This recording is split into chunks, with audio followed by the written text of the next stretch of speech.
Harvest tayo saging guys kay lamig ng saging sa dayok.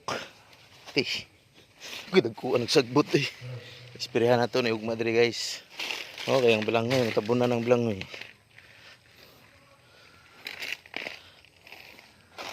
Ito kasi saging. Isa ka bolegs. Saging guys, ka bolegs. So, ini dayok, partner pa dayok. Yung saging diri guys. Mistik saging.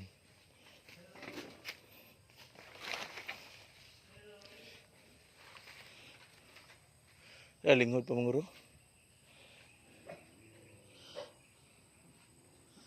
Langanin ng isaw, no?